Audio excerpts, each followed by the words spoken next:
बरेली में all India Muslim जमात के राष्ट्रीय अध्यक्ष मौलाना मुफ्ती शहाबुद्दीन रज़वी ने उन्नाव से बीजेपी सांसद व लोकसभा प्रत्याशी साक्षी महाराज के बयान पर पलटवार किया है, जिसमें मौलाना ने कहा कि मुसलमानों को साक्षी महाराज बदनाम कर रहे हैं।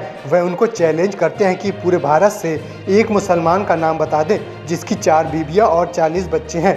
अब मुसलमान समझदार और पढ़ लिख गया है, उसके यहाँ 2 बच्चे, 3 बच्चे और 1 बीवी के अलावा परिवार में कुछ भी नहीं मिलेगा। ऑल इंडिया मुस्लिम जमात के राष्ट्रीय अध्यक्ष ने आगे कहा कि इस्लाम मजहब ने जायज़ और नाजायज़ के दायरे में रहकर कार्य करने की अनुमति दी है, लेकिन साक्षी महाराज को चाहिए कि मुसलमानों को बदनाम करना बंद कर दें।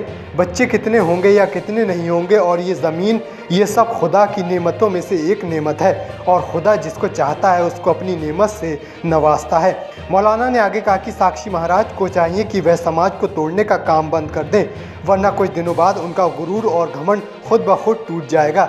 दरअसल उन्नाव से बीजेपी सांसद व लोकसभा प्रत्याशी साक्षी महाराज ने जनसंख्या नियंत्रण को लेकर बयान दिया है, जिसमें उन्होंने कहा कि 4 बीवी और 40 बच्चे नहीं चलेंगे।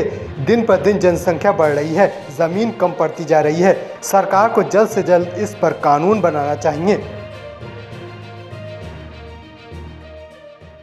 साक्षी महाराज साहब इख्तदार के नशे में इतना चूर हैं और इतना गुरूर और घमंड में हैं कि वो पूरे मुसलमानों को कटघरे में खड़ा करना चाहते हैं और उनको बदनाम करने में लगे हुए हैं।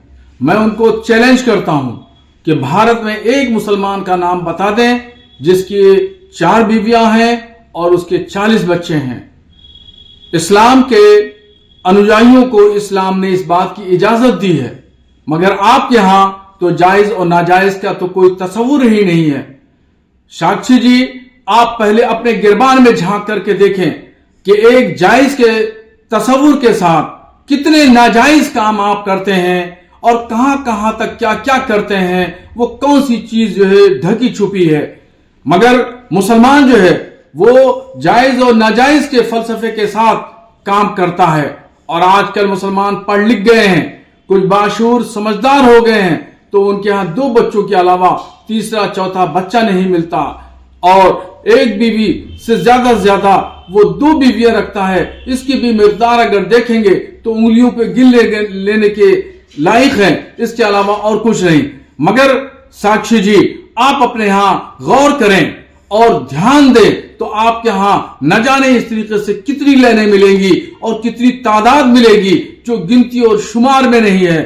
यहां तक ये देखा गया है, मीडिया में आता है कि नाजायज बच्चे के नाजायज जो बच्चा है पैदा हुआ है वो अपने बाप का नाम देने के लिए उसको कोर्ट कचहरियों को चक्कर लगाना पड़ता है और उसको जाकर के पुलिस में गुहार लगाना पड़ती है, तब जाकर के कहीं बड़ी सालों की लड़ाई के बाद, कानूनी लड़ाई के बाद फिर उसको जो है वो कोई बाप का नाम मिल पाता है। तो ऐसी कंडीशन को आपको देखना चाहिए और ये भी बात समझना चाहिए कि औलाद देना ये खुदा का काम है और ये खुदा के इख्तियार में है।